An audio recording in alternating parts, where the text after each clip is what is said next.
여의도 맨션 구독자 여러분 안녕하십니까, 박정호입니다. 자, 제가 평소에 참 존경하는 학계 선배님이시자 개인적인 학교 선배님이기도 하고요. 또 지금 막중한 업무를 하고 계신 분이 모처럼 또 이 바쁜 분이 어떻게 또 이 시간에 또 책을 냈지 해서 모시게 됐습니다.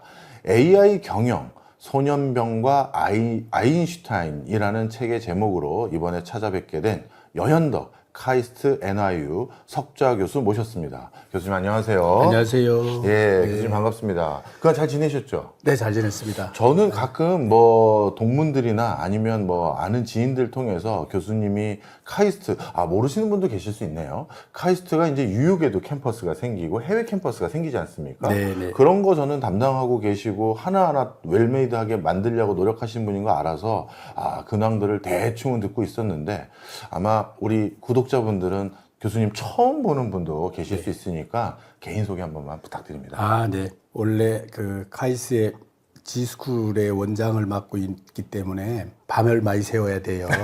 왜냐하면 이게 해외가 미국도 있고 UAE도 있고 스웨덴도 있고 그 밤을 새다 보니까 본의 아니게 늘 책을 읽고 책을 쓸 수 있는, 그래서 왜 리스크가 기회라고, 그래서 밤을 많이 새서 해외 캠퍼스를 발굴하고 설립하고 하는 것이 힘든 일이기도 하지만 또 즐겁기도 하고. 네. 해외와 커뮤니케이션 하기 위해서 그쪽 근무 시간에 맞춰서 밤을 새다 보니 뭔가 책 읽고 정리하고 다 이렇게 생각할 수 있는 시간, 그걸 그렇게 활용하셔서 책을 내신 거군요. 네. 대단하십니다.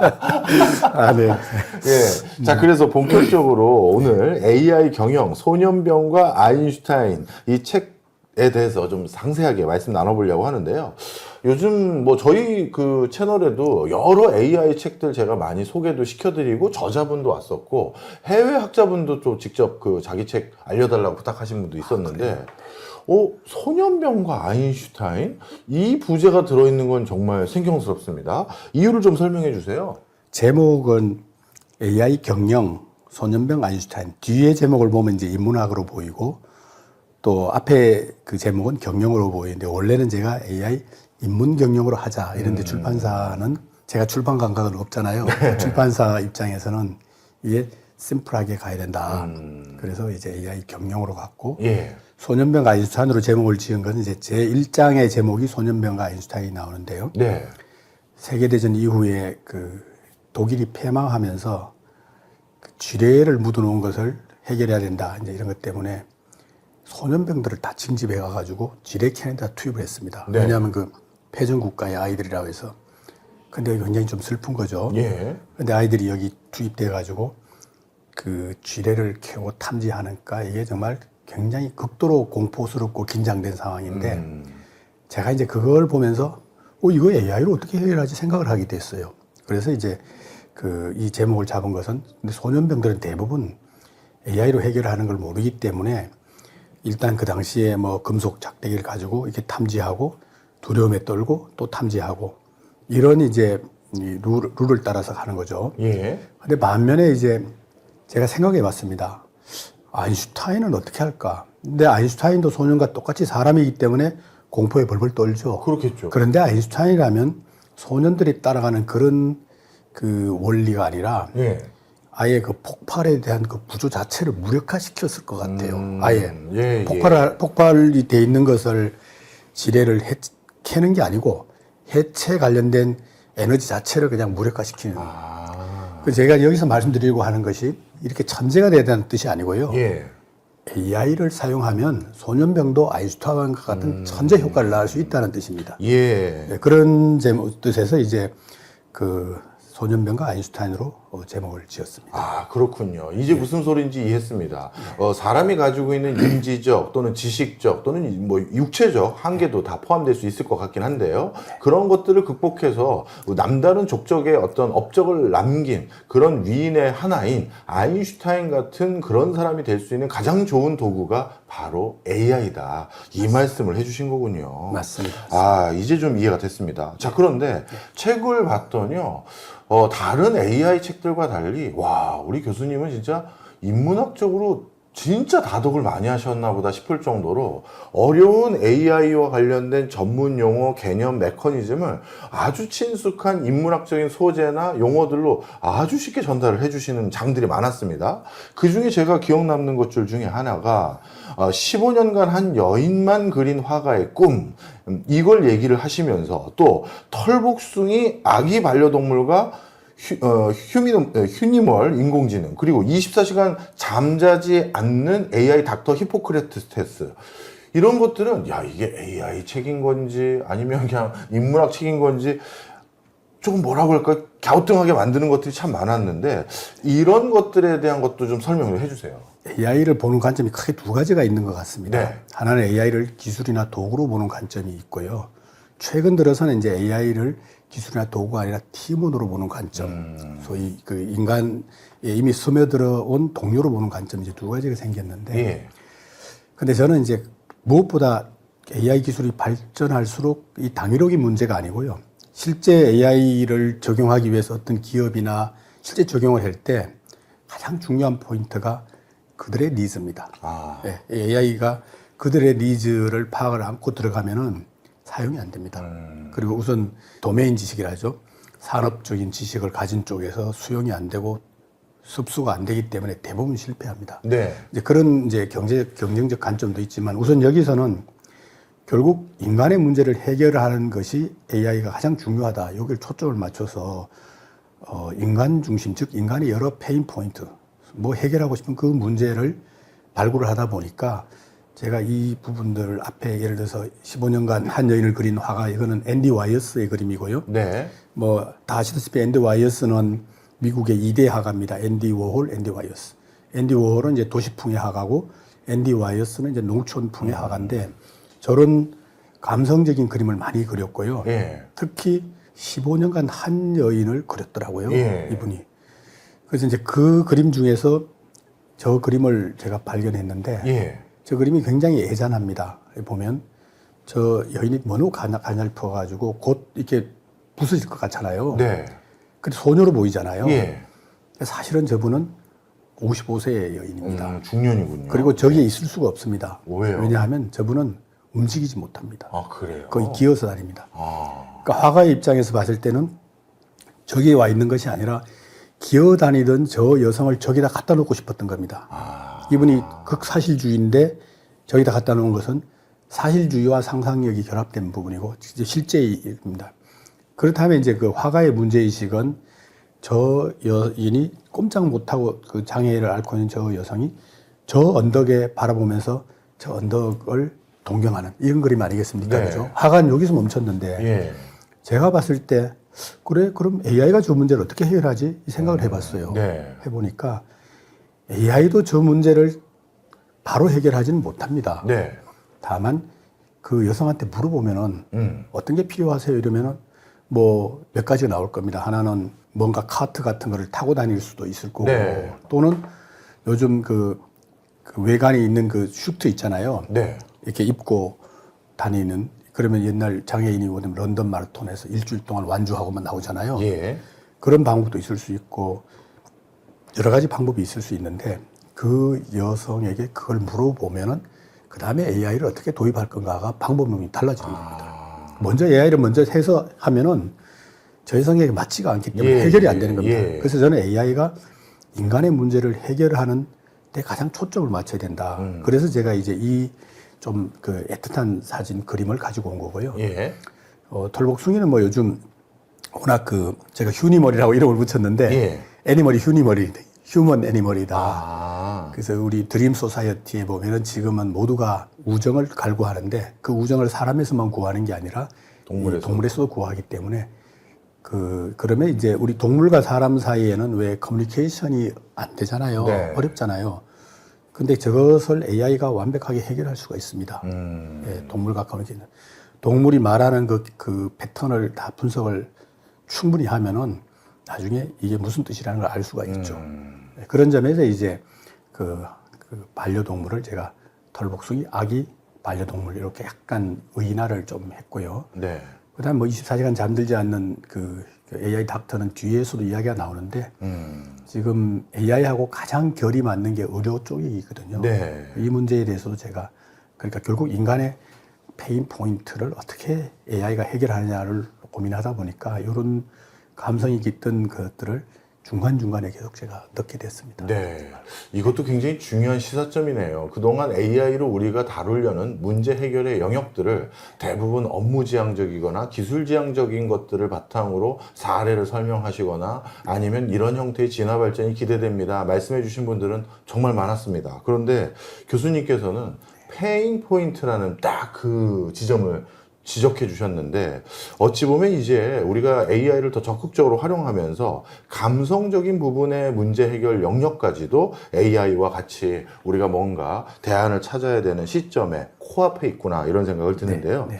그래서 그런지 저는 책에서 이 대목이 제일 와닿았었는데 AI를 사람처럼 활용하기 그리고 동료로서의 AI 이런 표현들을 많이 해주시면서 의인화해서 AI를 많이 설명해 주시더라고요. 그러면 앞으로 그냥 AI는 진짜 내 동료이자 파트너이자 친구라고 생각해야 되는 겁니까? 네, 맞습니다. 그렇습니다. 제가 이 AI하고 사람을 아주 명확하게 구분해서 설명할 때 이 그림을 좀 쓰는데요. 예.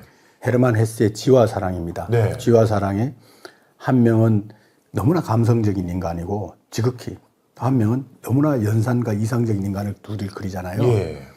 근데 다른 말로 하면 이제 한 명은 아마 너무나 이성적이기 때문에 I think therefore I am. 나는 생각하는 대로 가는 사람이고 네.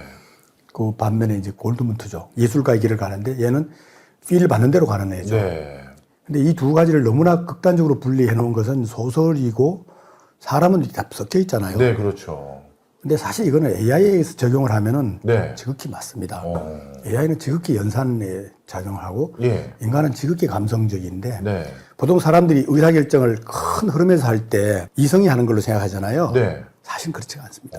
지금 오늘날 뇌과학자들이 대부분 규명을 했는데 큰 흐름의 의사결정을 할 때는 감성이 내립니다. 그러니까 오늘 농구장에 갈 건가 공부하러 갈 건가 이런 큰 흐름은 일단 감성이 내리고요. 네. 농구장에 가기로 결정하고 난 뒤에 그러면 농구장에 갈 때까지 감성이 이성을 태우고 소위 인지 기능을 태우고 가는 건데 그냥 문학적으로는 감성이 이성을 태우고 간다. 네. 근데 이 인간의 감성이 소위 연산 기능을 태우고 가는 겁니다. 네. 태우고 가서 농구 골대에 갔을 때는 감성을 내려다 놓고요. 네. 골을 잘 넣으려면은 어떤 속도로, 그렇죠. 어떤 각도로, 어떤 위치에서 이 따지게 되거든요. 예. 요게 인지 기능이고 요게 AI의 기능입니다. 예. 그래서 처음에는 큰 흐름에서 감성 결정하고 그 다음에 세부적으로 AI가 결정하는데 보통 그래서 우리가 뇌과학자들이 어떤 표현을 쓰냐면 인간의 감성은 어머니요. 이성, 인지는 아이다. 네. 어머니 속인 아이다. 이렇게 표현을 하거든요. 그래서 이 두 가지를 놓고 잘 이제 결합을 하는 부분을 우리가 계속 그 이야기를 하는 거고요. 그래서 제가 이제 인간의 요소, 인간의 요소를 버릴 수는 없기 때문에 예. 최대한 장점으로 만들어 가는 시대가 한편으로 AI, 그러니까 AI 발전과 동시에 인간이 끝없이 같이 발전해 가야 되는데 그럴 때는 AI를 잘 알면 나의 요소를 또 발전시킬 수 있겠다. 교수님. 네. 짱입니다. 아유, 정말 감사합니다. 이런 변화들의 흐름을 이렇게 읽으면 되는 거구나 이제 확 와닿는데요. 아이고. 자, 그런데 이제 어떤 이론적으로도 또 큰 틀에서 어떤 네. 연역적으로 우리가 어떻게 바라보시면 됩니다. 프레임을 주신 거잖아요. 네, 네. 그럼 이제 조금 더 피부에 와닿게 설명을 해주시면 좋을 것 같은데 실제 최근 뭐 인사부서, 기술부서가 통합한대더라 아니면 기업들이 어떻게 행태를 지금 보이고 있대더라 이런 다양한 사례들이 있을 거 아니겠습니까? 맞습니다. 좀 설명 좀 해주세요. 네네네. 결국은 이제 이 통합이 나타나는 것은 이제 앞에 말씀드린 것처럼 사람과 AI가 어떻게 협업을 할 것인가 문제고 그 협업의 문제를 지능으로 표현할 때는 CQ라고 표현을 합니다. 예. 그 협업 지능, 소위 Collaborative Intelligence. 그 IQ는 사람이 거고 EQ도 사람이 거고. 예. 근데 이제 CQ는 둘이 나타나는 거고요. 네. AIQ는 AI의 지능이고. 그랬을 때 이 CQ로 가기 위해서 사람의 측면이 있는 반면에 그 다음에 이제 조직의 측면이 있는데 보통 사람은 왜 우리가 보통 뇌가 보통 한 860억 개의 뉴런이 있다고 하는데 평생 죽을 때까지 1%도 못 쓰고 죽거든요. 네. 그리고 시냅스까지 합치면은 뭐 조 단위로 있거든요. 조 단위인데 못 쓰고 죽는데 우리가 엄청 뭔가 간절하게 추진을 하면은 여러 부위의 뇌들이 막 움직이거든요. 예. 막 움직여가지고 활성화가 되거든요. 네. 그 뇌는 재생되는 게 아니고 활성화가 되어서 이게 그 통찰력이나 문제 해결력이 높아지는 거예요. 바로 이 원리를 적용을 하면 AI도 마찬가지입니다. 네. AI도 소위 앞에 있는 뭐 사운드 히어링 사이트, 그러니까 소리 듣는 것, 또 그 말하는 것, 소리 듣는 것, 냄새 맡는 것, 터치하는 것, 이런 지능을 한꺼번에 발휘하는 걸 우리가 보통 멀티모달이라 하거든요. 네. 그리고 또 반면에 이제 지금 여기 우리 요즘 쓰는 LLM의 뭐 오픈 AI, GPT나 구글 제미나이나 그 엔스로픽의 클로드나 이런 것들이 있는데 제가 요 별명도 다 지었어요. 네. 오픈 AI, GPT의 별명은 그냥 AI의 표준을 추구하는 아이들이고요. 구글 제미나이는 AI의 지식인이 되고 싶어하는 애들이에요. 아, 예. 엔스로픽은 AI의 도덕 선생이 되고 싶어하는 애들. 그래서 우리가 지식을 가지고 우리 요즘 보면 뭐 무슨 감성이랄까 어떤 인권 예민성 뭐 이런 걸 따질 때 여기다 집어넣으면 됩니다. 그래서 그다음에 얘가 좀 풍자를 잘하고 싶다 이러면 풍자 선생님 여기 XAI 여기다 집어넣으면 풍자가 됩니다. 그렇군요. 그리고 이렇게 다양하게 우리가 쓰는 것을 이 슈퍼 인텔리전스의 원리가 이렇게 다양한 에이전트를 한꺼번에 굴리는 현상을 우리가 슈퍼 에이전트라고 하는데, 그래서 의사 경우에도 예를 들어서 보면 네. 의사 한 명이 뭐 진단도 잘하고 뭐 검사도 잘하고 또 계산도 잘하고 이 모든 거 하긴 되게 어렵잖아요. 네. 근데 AI는 의사 한 명의 가지고 있는 여러 기능들을 박살 5개를 만들어낼 수가 있어요. 예. 그럼 얘는 가설을 도사, 닥터 하이퍼스. 얘는 테스트 도사, 얘는 검사만 하는 거예요. 얘는 그리고 반박의 도사입니다. 그럼 닥터 챌린지. 얘는 그리고 전체를 이렇게 뭐 관리하는 데 도사 이렇게 하고, 막판에 이제 게이트 키퍼는 AI가 하기도 하고 사람도 하기도 하는데, 이렇게 굴리면은 효과가 지능이 5배로 나타나요. 예. 사람이 5배로 나타나요.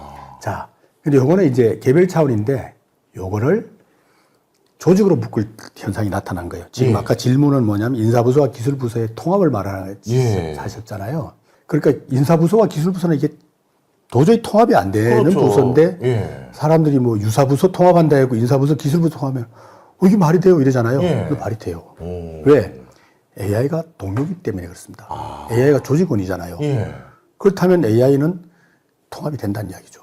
근데 통합을 시도한 회사가 있어요. 어딘가요? 이게 모더나도 있고 여러 군데가 있는데 제가 대표적으로 모더나를 하나 가져왔는데 트래쉬의 직업을 보면은 Chief People and Digital Technology Officer 이렇게 돼 있어요. 그렇네요. 피플이고 그러니까 디지털 CTO하고 예. 인사 책임자하고 CTO를 같이 하는 겁니다. 지금. 그렇네요. 통합이 됐다는 이야기죠. 예. 근데 실제로 들어가 보니 조직에서 그러니까 휴먼하고 AI하고 RM 합쳐서 AI RM이 되고, 그럼 기존의 직원 5,000명, AI 직원 3,000명 네. 이렇게 해서 팀을 만든 거죠. 그럼 이 만들어서 어떤 효과를 거뒀느냐. 10년 만에 만들어야 될 코로나 백신을 단 한 달 만에 만든 거예요. 이야. 바로 이 효과. 바로 이 효과입니다. 그러니까 통합을 했기 때문에 같이 볼 수가 있는 거죠. 그러니까 다시 말해서 유능한 사람을 넣는 게 아니라 유능한 AI를 집어넣어 가지고 그 관리하는 사람하고 같이 섞어서 효과를 10년 만에 나타날 거를 한 달. 그래서 사실 그 당시에 코로나 생각보다 빨리 나온 것이 바로 AI를 활용해서 그런 거고요. 네. 그래서 이게 이런 통합하는 사례가 점점점 나타나고 있다. 이야. 이렇게 볼 수 있고요. 이거 아주 획기적인 변화입니다. 이건 경영의 변화를 말하기 때문에 바로 AI 경영이기도 하죠. 예. 사실 저희 유튜브계에서도 지금 새로운 흐름들이 하나씩 생기기 시작했는데요. 뭐 어떻게 보면 뭐 교수님 같은 대가를 모셔가지고 어떤 변화를 우리가 읽고 이해하고 하는 그 컨텐츠를 만들려면 교수님 같은 분이 기여한 시간을 내주셔야 이게 컨텐츠가 구성되지 않습니까? 그런데 뭐 특정 채널을 언급해서는 죄송합니다만 모 채널 같은 경우는요 AI 목소리가 방금 말씀드리는 현상을 얘기하는데 그러면 그 현상을 얘기하기 위해서는 누군가 원고를 써줘야 되잖아요. 그렇죠. 근데 원고를 써주는 것도 사실 대가들이 그런 내용이 뭔지 얘기를 해줘야 되는 건데 그게 아니라 원고를 어떤 맥락에서 이런 분들의 얘기를 잘 수집해서 정리를 해봐. 이걸 AI에게 잘 시킨 거예요. 맞습니다. 아마 교수님도 신문 칼럼이나 책이나 어떤 데 이런 걸 흔적을 남겨놓으셨을 거 아니겠습니까? 그렇죠. 그랬더니 그냥 원고도 AI가 잘 취합해서 주고 네. 그리고 저 같은 뭐 약간 방송도 하고 하는 사람들이 그걸 잘 얘기해 준 게 아니라 또 아주 딕션 좋은 AI 목소리가 또 그걸 얘기해 주면서 네, 네, 네. 그걸 보여주는 재미를 어우러지게 하려고 방금 뉴스 클립 같은 저 기사들을 또 찾는 것도 AI가 하더라고요. 맞아요, 맞습니다. 그래서 맞습니다. 영상 하나를 네, 맞습니다. 그냥 뭐 도대체 이 작업에 사람은 뭐 한 거야 했는데 맞습니다. 그 유튜브 채널의 CEO가 카이스트 출신입니다. 아, 그렇군요. 네. 네, 네. 그래서 형님 어느 날 연락이 왔어요. 아, 네. 야, 너희 유튜브 채널에 네. 우리 같은 전문가 출연하는 거 네. 말고 네. 그냥 동영상만 쫙 굴려되는데 그게 사람들이 훨씬 네. 더 많이 본다? 그거 어떻게 한 거니? 했더니 네. 방금 교수님이 말씀하신 네, 것처럼 네. 아, 그렇죠. AI와 사람을 잘 접목하는 프로세스를 네, 만든 거더라고요. 맞습니다, 맞습니다. 그 이제 카이스에 그런 사도 많이 있죠. 근데 여기서 이제 중요한 부분인데, 네. 그 아직도 AI는 할루시네이션, 소위 헛소리 현상이 되게 많아가지고 결국은 AI를 어느 시점에 쓸 거냐 선택을 하는 게 네. 사람인데 초기에 정보를 광범위하게 수집할 때 쓸 거냐, 아니면 내가 다 한 정보를 다듬을 때 시킬 거냐, 네. 이걸 지금 따져야 되는데 업무에 따라서 네. 어려우다 이러면은 예를 들어서 초기에 너무 많은 걸 데이터를 처리할 때 시켰다가 네. 정밀한 건 사람이 하고요. 예를 네. 들어서 제조도 마찬가지인데. 근데 반면에 이제 내가 이렇게 만든 작업을 쭉 가설을 다 세워서 실제 얘가 연산을 해서 검증을 하고 대안을 만들고 뭘 찾아내고 이럴 때 써야 될 거예요. 아마 이 성격이 다 다를 것 같은데 아까 아마 그 성격은 방송이잖아요. 그죠? 네. 방송은 아무래도 LLM이다 보니까 이 AI가 LLM만 있는 건 아닌데 지금 LLM이다 보니까 언어와 연결돼서 아마 효과를 발휘할 수도 있겠다. 대신 내가 항상 이렇게 제가 써보면은요, 거짓말 진짜 많이 합니다. 네, 맞아요. 특히 저는 이렇게 항상 그래서 어떻게 애한테 시키냐면 이거를 답을 하고 레퍼런스를 대. 항상 이렇게 합니다. 레퍼런스 들어가 보면요, 거의 10중 8구 아닌데 한 반 정도는 잘못된. 다 잘못된 레퍼런스다. 그럼 레퍼런스가 잘못됐기 때문에 이 내용도 제가 안 믿습니다. 반대로. 네. 그럼 레퍼런스를 다시 체크해서 네. 맞는 걸 가져와서 다시 넣어주고 해봐. 이렇게 가야 될 때도 많다. 그래서 그거 되게 좋은 작업이기도 하지만 한편으로 주의해야 됩니다. 예, 예. 최근 몇 년 사이에 아주 거의 양적 발전에서 질적 발전으로 넘어가는 지점에서 네. 바로 발생된 건데, 처음에만 해도 AI가 이제 기술이자 도구, 물론 AI가 기술이자 도구인 측면이 있는데 최근 들어서 가장 성공하는 기업들이 팀원으로 받아들이기 시작하면서 완전히 판도가 바뀌고 동료로 받아들이고, 그러면 이제 결국 여기에서 뉘앙스가 어떤 거냐 하면 들어가야 될 것이, 기술로 볼 때는 저기 기술 부서에 돼야 되는데 팀원이 될 때는 HR 부서에 들어가야 되는 거거든요. 네. 근데 지금은 이제 AI를 HR 부서에 넣기 시작했습니다. 그런 사례들이 나타나고요. 그러면 결국 경영의 원리가 바뀌는 거죠. 경영의 원리가 기술 부서에서 AI를 HR 부서로 넣는다면 이게 쫙 바뀌고, 그래서 결국 이게 동료로서 코워커로서 이렇게 이제 점점점 가게 되는 것이죠. 이 말씀을 듣고 보니까 일견 뭔가 유능한 동반자, 유능한 회사 동료, 유능한 나의 멘토 이런 게 생겨서 좋을 것 같은 느낌도 있긴 합니다. 그런데 조금 더 달리 말하면 약간 이것 때문에 결국은 내 일자리만 없어지는 거 아니야? 이렇게 걱정하시는 분들도 계실 것 같고요. 교수님은 이 견해에 대해서 어떤 생각이 있으신지도 궁금하고, 그리고 실제 일부는 일자리가 없어질 것을 우리가 다 알고는 있거든요. 그러면 거기에 대한 대책도 좀 궁금합니다. 결국 AI가 동료로 들어온다는 말은 다른 말로 해서 기존의 사람들이 지금 현재 앞에서 그래서 지금 한 것처럼 직장에 직원이 몇 명이에요? 이렇게 안 물어보고 전체 이제 흐름을 물어보는 추세란 말이죠. 흐름을. 예를 들어서 이런 거죠. 예. 그럼 결국 흐름을 물어본다는 것은 앞에 지금 보이다시피 리더 한 명에 직원이 4명이 있다가 AI가 동료로 들어오면서 2명이 줄었잖아요. 예. 2명이 줄어도 일을 너무 잘하는 거예요. 24시간 동안 일하죠. 또 빠르기나 생산성은 뭐 100배, 1000배 나오죠. 그리고 뭐 불평하는 적도 없고, 그리고 연산력 정말 뛰어나고, 그러다 보니까 결국 사람이 줄어들 수밖에 없는 이런 이제 딜레마에 빠지게 되는 거죠. 그래서 결국 AI, 휴먼, AI의 협업 시대의 장점은 어마어마한 생산력을 가져오고 사람들에게 생각할 수 있는 시간을 가져오고 그런 좋은 점이 있는 반면에 또 문제점은 이제 바로 이게 인간은 여기 보면 나오다시피 자, 집에 가라. 로봇 AI입니다, 결국은. 네. 그러니까 뭐 로봇 모습을 하는 AI가 사람들 집에 가 좀 쉬세요. 이러잖아요, 지금. 이 이미지가 그런 의미군요. 예. 그러면 사람들은 갑자기 벙찌죠. 그렇죠. 이게 뭐야, 이게. 예. 이게 로봇가 와서. 이제 이런 것이 바로 이게 장점과 동시에 단점이 되는 거죠. 네. 예. 당연히 줄어들어도 문제가 없으니까요. 네. 예, 줄어도 문제가 없어 가라. 그래서 결국 이 문제는 크게 두 가지 해결책이 우선 생각을 해볼 수 있을 것 같습니다. 네. 하나는 제도적인 것, 또 하나는 네. 개인적인 것. 제도적인 것은 어차피 AI와 인간이 협업을 하는 것, 그 앞에 말씀드린 것처럼 그 당신의 회사의 직원이 몇 명이냐, 얼마나 유능한 사람이 있느냐, 이 말은 지금 부를 필요가 없는 거예요. 왜? 개인도 아인슈타인이 될 수가 있거든요. AI를 예. 활용하면. 처음에 소년병 아인슈타인이 말씀드린 것처럼.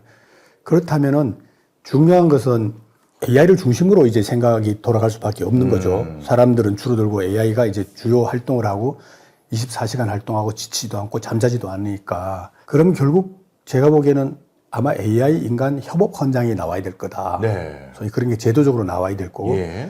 그때는 지금은 이제 AI를 계속 독려하고 AI 기술을 발전시키는 데 초점을 가지고 있는데 아마 빠르게 어느 시점에서는 반대로 AI 중심의 질서에 사람을 계속 끼워 넣어야 될 가능성이 있습니다. 왜? 그래야 일자리가 유지되니까요. 예. 이거는 아마 제도적으로 가야 될 가능성도 있다. 네. 어차피 이게 줄어주는 것은 뭐 명확하고 벌써 네. 그 미국의 빅테크 같은 데 보면 뭐 몇만 명씩 해고를 하잖아요. 맞아요. 그러면 결국 그 자리를 그냥 시장 질서로만 갔을 경우에는 해결이 안 될 수 있어서 예. 이건 아마 제도적으로 그 AI 몇 명 들어갈 땐 사람이 이렇게 배치돼야 되는 것이 아마 그 제도적으로 가야 될 부분이 하나 있을 거고요. 네. 이것만 가지고 또 안 되죠. 왜냐하면 예. 개인이 능력이 있어야 되니까. 예. AI하고 사람은 완전히 반대거든요. 네. 완전히 반대라서 우리가 그걸 모라비에게 역설이다 이런 표현을 씁니다. AI가 잘하는 건 사람이 못하고 사람이 잘하는 건 AI가 못합니다. 그 예를 들어서 우리는 너무나 잘 뛰고 서 있지만 로봇은 서 있기 너무 어려워요. 뛰라 하면 잘 뛰는데 서 있으라 하면 벌벌 떨어요, 로봇은. 네. 또 마찬가지로 사람은 감성적으로 누구랑 금방 친해지고 뭐 또 영성도 있고 통찰, AI는 기본적으로 감성이 없고 또 계산은 너무나 잘하지만 그 동료와의 교감을 금방 못 만들어내고 팀워크를 못 만들어내고 뭐 이런 너무나 반대의 입장이 있기 때문에 우리가 그 점에서 개인이 AI가 못하지만 내가 잘할 수 있는 것을 각자 역량을 길러야 될 것 같습니다. 예를 들어서 내가 변호사, 의사다 이러면 AI를 잘 활용하고 또 널스, 그 가상의 널스, AI 에이전트 널스, 그 간호사를 너무 잘 활용해서 더 유능한 의사가 돼야 될 거고요. 변호사 마찬가지로 그 판례를 50년치를 내가 읽으려면은 한 달 걸리는데 AI 보고 읽으라 하면 뭐 한 10분에 다 읽어서 주잖아요. 이걸 네. 잘 활용하는 이 부분이 하나 있을 거고 더욱 유능하죠. 두 번째는 MIT에서 AI를 설립한 마빈 민스키 교수는 감성을 바로 지능의 일부로 봅니다. 보통 우리가 감성은 지능을 방해하는 요소로 보기도 맞아요. 하거든요. 합리적인 선택을 방해한다고 방해. 이렇게 하는. 근데 왜 이제 감성을 지능으로 보냐 하면 어떤 의기투합을 하거나 동기부여가 되거나 네. 이런 것도 지능으로 보는 겁니다. 증폭 지능으로 인간이 활용할 수 있는 거죠. 반대로. AI는 증폭 지능이라기보다는 이제 그 지능과 슈퍼 인텔리전스가 있겠지만 예. 가령 모험과 도전 같은 걸 하지 네. 않죠.